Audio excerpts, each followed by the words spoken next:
bisa memperkenalkan diri dulu,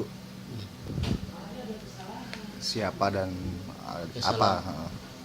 Oke. Assalamualaikum warahmatullahi wabarakatuh. Nama saya Zainal, saudara kembarnya Ustadz Jelani, satu kandung. Saya tinggal di Jalan Bakti 9 Nor 42 RT 003-06 Kelurahan Cilincing, Kecamatan Cilincing, Jakarta Utara. Ustadz Jailani ini siapa nih? Saudara kembar saya. Maksudnya kenapa dalam ada kasus dengan Ustadz Jailani? Ya, Apa posisi Ustadz Jailani dalam kasus ini sekarang? saya selaku saudara kembarnya sempat terkejut dan kaget mendengar kabar bahwasannya Ustadz Jelani menghadapi permasalahan kasus pembunuhan yang memang saya juga belum tahu kronologisnya. Saat kejadian saya dikabarkan menunggu di Polsek Cakung, Jakarta Timur. Saya menunggu dari jam setengah 10 sampai jam 12 malam dini hari, karena mendapat kabar katanya Ustadz Jelani akan datang ke Polsek Cakung, Jakarta Timur. Saya menunggu dengan saudara-saudara saya sehingga sampai jam 12 saya ingin pulang ke rumah Jalan Bakti. Saya dapat telepon dari istri saya dan saudara saya yang kebetulan lagi kumpul di rumah. Ustadz Jelani dibawa oleh beberapa orang yang memang pengakuannya polisi dan tanpa menunjukkan identitas bahwa dia polisi. Kemudian saya tidak jadi pulang karena memang menunggu Ustadz Jelani yang saya menerima telepon dari istri saya akan dibawa langsung ke Polsek Cakung dari rumah Jalan Bakti 9 ini. Ketemu di sana, saya dan saudara-saudara saya tidak diperbolehkan untuk menanyakan apa permasalahannya Jelani sampai dibawa ke Polsek Cakung. Dicegah beberapa oknum polisi Polsek Cakung. Saya pun tidak boleh menengok, berbicara dengan Ustadz Jelani. Disitulah setelah itu saya kembali pulang ke Jalan Bakti 9. Saya keadaan shock, semuanya shock, keluarga. Saya ingin mencari kebenarannya. Apa yang Karena dituduhkan? memang di media saya melihat Jelani ini terjerat kasus pembunuhan. Saya besuk menengok Ustadz Jelani seminggu setelah Ustadz Jelani dibawa Polsek Cakung, Jakarta Timur untuk mencari kebenarannya, kronologis yang sebenarnya. Ternyata Ustadz Jelani buka mulut dan dia pun menjelaskan secara diam-diam karena memang dia dipantau terus, dan saya pun pribadi ingin mencari kebenaran langsung dari mulutnya saudara kembar saya Ustadz Jelani. Disitulah Ustadz Jelani cerita, bahkan saking ketakutannya Ustadz Jelani menulis dengan tangannya sendiri kronologis yang sebenarnya. Jadi beliau menyampaikan ke saya mendengar dan saya menerima cerita kronologis yang sebenarnya dari Ustadz Jelani.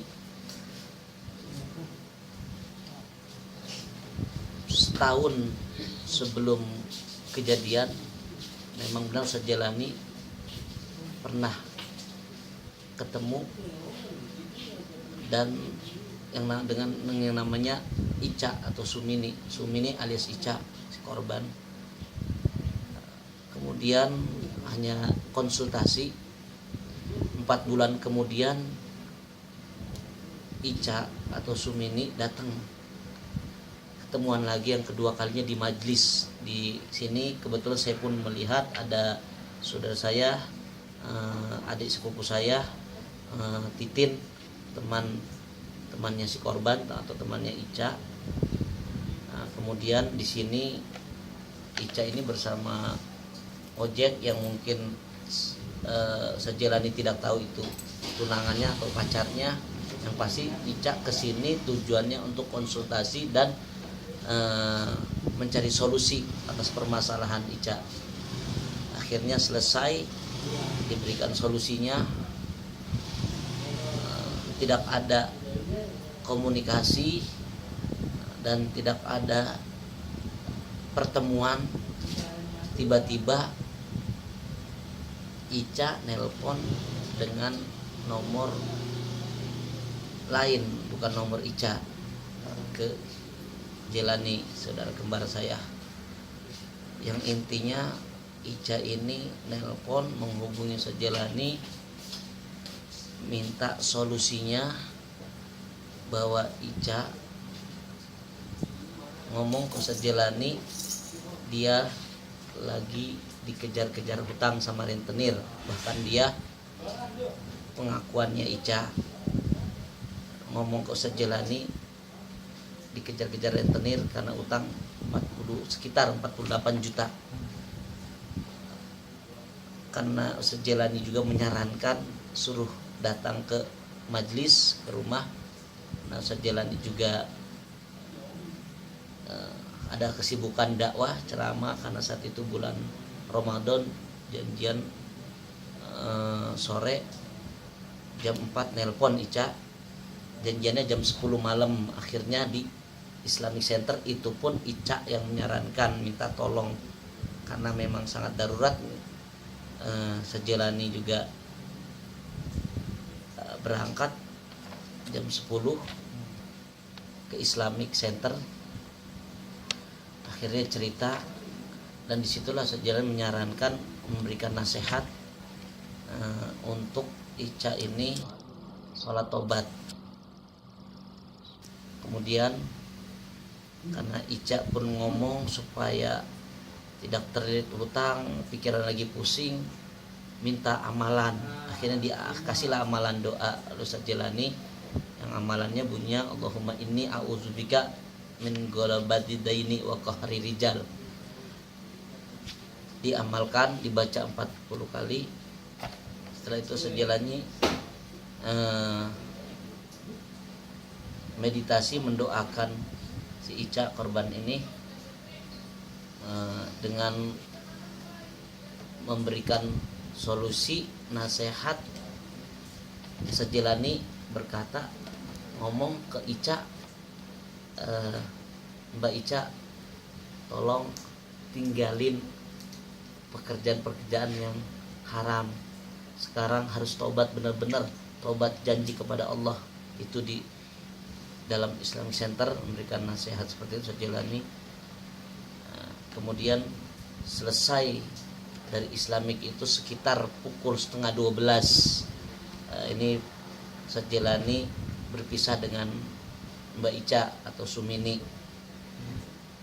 11:30 itu Sejelani memakai motor Beat putih, dan Ica bersama tukang ojek yang mungkin Sejelani nggak kenal.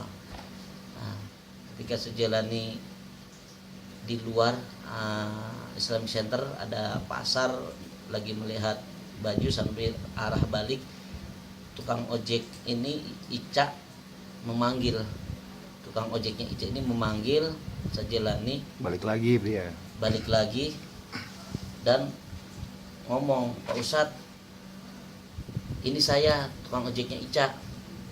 Sejelani ini kaget, lah kok Mbak Icanya nggak ada, emang udah dianterin ke rumahnya. Kata si ojek ini, Ica, Mbak Icanya lagi makan nasi goreng. ini saya dapat amanat dari Mbak Ica untuk nyerahin bungkusan ini. Ustadz Jelani di situ sempat menolak karena memang tukang ojek ini ngomong ke Ustadz Jelani ini sebagai penajam karena Mbak Ica nggak bisa ngasih apa-apa. Di situ Ustadz Jelani ngomong saya ikhlas kok membantunya dan menolak. Akhirnya tukang ojek ini memaksa untuk memberikan bungkus itu Ustadz Jelani dengan bahasa saya hanya menyampaikan amanat saja ke Pak Ustadz dari Mbak Ica. Dan kata Mbak Ica pun nggak apa-apa dijual aja. Sudah Ustadz Jelani menerima bungkusan itu dan pulang kembali ke Jalan Bakti 9 ya. Ini pun masih begadang di sini karena bulan Ramadan. Biasa di sini kita ngobrol, ada kajian sampai menjelang subuh. Gak lama kemudian Ustadz Jelani sedang berada di Indramayu, istri keduanya. Memang HP itu sesuai dengan amanat Mbak Ica nggak apa-apa dijual juga. Kebetulan Ustadz Jelani anaknya sedang sakit, akhirnya HP itu dijual di tukang konter HP yang nggak jauh dari rumahnya, masih wilayah Indramayu. Kemudian Ustadz Jelani selesai sedang buka puasa tanggal 11 Juni, sedang makan bersama istrinya dan di kamar sama anaknya ada beberapa orang yang pengakuannya anggota polisi yang masuk ke dalam rumahnya 3 orang dan yang menunggu di luar sekitar 10 orang. Di situ ada perdebatan. Ustadz Jelani sempat kaget juga, kok ngedobrak nggak permisi dulu, nggak assalamualaikum dulu dan tanpa menunjukkan identitas. Nah, disitulah ada perdebatan sehingga dari anggota polisi ini langsung salah satunya membawa Ustadz Jelani ke mobil pribadinya. Langsung Ustadz Jelani ditunjukin gambar di HP-nya anggota polisi ini bahwa si Ica atau Sumini sudah mati.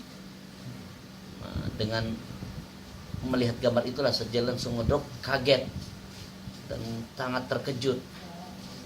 Disitulah pengakuan Ustadz Jelani di dalam mobil. Ustadz Jelani terus diinterogasi, bahkan ada pemaksaan dibawa ke Hotel Flamingo. Di Hotel Flamingo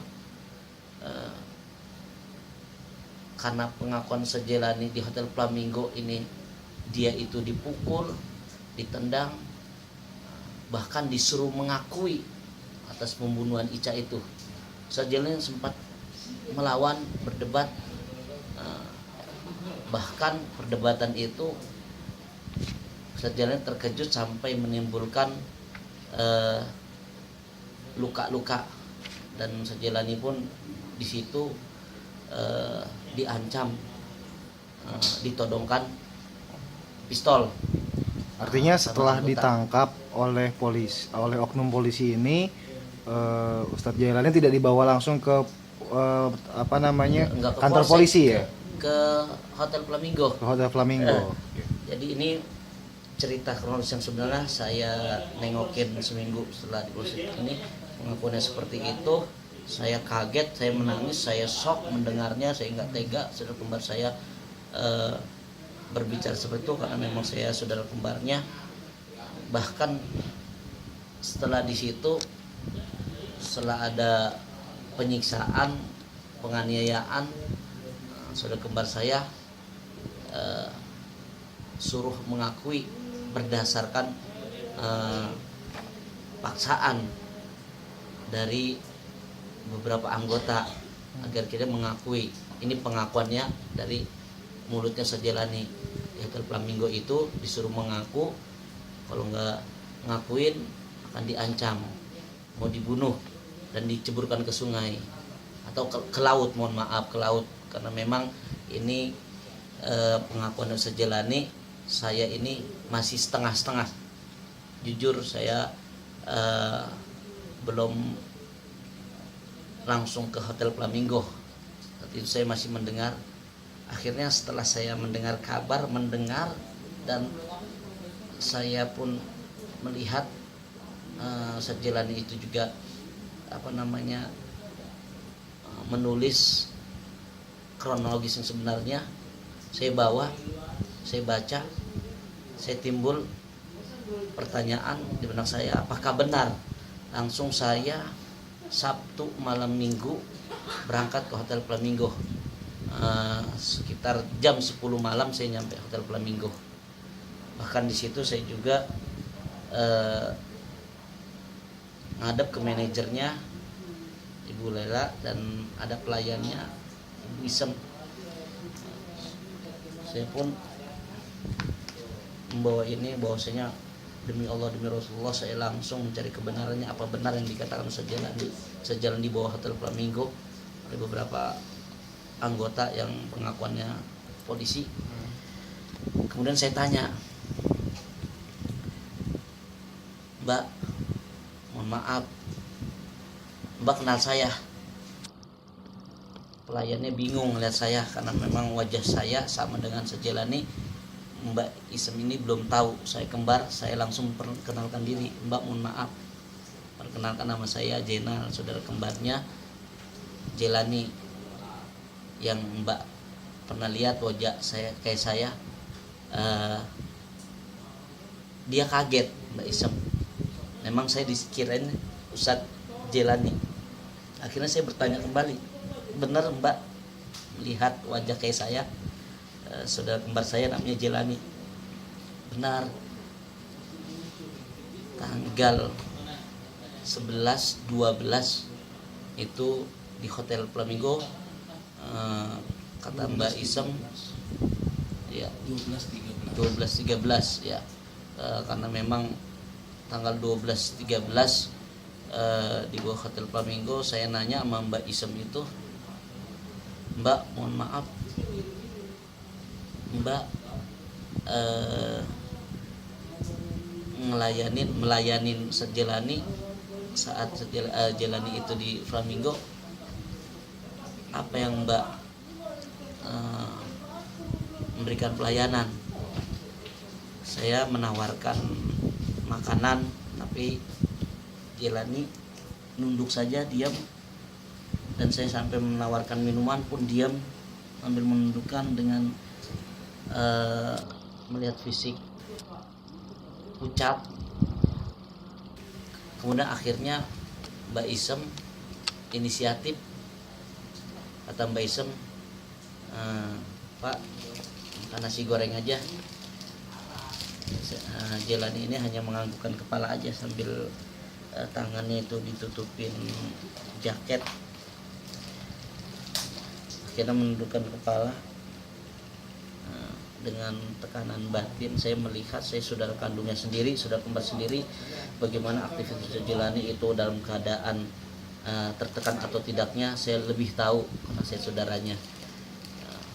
Disitulah saya kaget, ternyata benar Jelani dibawa Hotel Flamingo sebelum ke Polsek Cakung, Jakarta Timur. Setelah di Hotel Flamingo barulah dibawa ke Polsek. Berapa hari di Polsek di Hotel Flamingo itu, Ustadz? 2 hari. Kemudian setelah dari Flamingo dibawa ke Polsek Cakung, Jakarta Timur. Di situ baru Ustadz Jelani mengakui akhirnya. Dan nggak langsung dibawa Polsek, ini langsung dibawa ke Jalan Bakti, ngambil motor dan jaket. Itu pun nggak ada surat penyitaan dan surat menunjukkan identitas. Saudara-saudara kaya yang perempuan semua di sini kaget dan dibentak-bentak. Akhirnya dibawa motor keponakan saya itu, motor adik kandung saya atas nama Siti Komariah, tanpa ada selembar apapun kertas untuk keluarga saya yang ada di sini, karena saya posisinya lagi ada di Polsek Cakung. Saudara-saudara yang laki-laki lagi nunggu di Polsek Cakung, Jakarta Timur pada malam itu. dibawa nyampe dari sini ke Polsek Cakung Jakarta Timur. Disitulah saya meminta kepada Polsek, di situ ada Wakapolsek dan beberapa anggota. Saya ingin ketemu dan mau berbicara Ustadz Jailani, ingin menanyakan ada apa, tapi dicegah dan saya pun, keluarga pun semuanya hanya ditunjukkan foto si korban. Data-datanya maksudnya apa saya belum tahu, demi Allah saya belum tahu perkaranya apa. Tapi saya ingin cari keterangannya karena nggak boleh saya mengikuti prosedur hukum. Saya pun pulang ke rumah ke Jalan Batu 9. Nah, setelah itu saya menunggu saudara-saudara juga kumpul. Setelah kumpul kita besuk Polsek Cakung. Jadi dari cerita Ustadz Jailani ini kronologis yang sebenarnya inilah yang dari mulut Ustadz Jailani. Bahkan saya pun langsung survei ke Hotel Flamingo, memang benar Ustadz Jailani dibawa ke Hotel Flamingo. Berdasarkan saya survei ke sana, saya menanyakan ada di Hotel Flamingo, saya minta anggota polisi yang check in hotel, KTP-nya, fotokopi KTP-nya dikasih sama manajer hotel, dikasih sama manajer hotel 2 lembar atas nama Abdi Harahap dan yang kedua atas nama Taufik Hidayat. Mungkin itu yang saya pegang bukti bahwa saudara saya Jailani benar dibawa Hotel Flamingo, dan di situ ada pemukulan, penganiayaan, dan dipaksa untuk mengakui membunuh korban. Saya hanya bisa shock dan dulu nangka apa yang saya ingin lakukan. Saya juga enggak paham masalah hukum. Saya mohon keadilannya seadil-adilnya karena memang saya awam, keluarga juga awam dalam hal hukum. Mohon kiranya bantuan-bantuan dari teman-teman, masukan-masukan. Proses akhirnya ada di proses pra peradilan. Disitulah dari pihak kami ada bukti dan saksi. Bukti dan saksi itu pun menurut saya menerima juga berkas-berkasnya dari kuasa hukum bahwasanya semuanya itu adalah benar. Saksi pada peradilan kita ada 7 orang, 5 orang dari anggota keluarga, karena memang keluarga dalam hal prosedur penangkapan tidak disertai selembar apapun kertas penangkapan dan surat penyitaan. Jadilah keluarga saya memberikan kesaksian dengan sebenar-benarnya, dan 2 orang saksi itu orang lain. Oke. Di luar keluarga. Kalau gitu kita masuk ke proses pra peradilan ya Pak ya. Sebentar, kita ganti tema sekarang.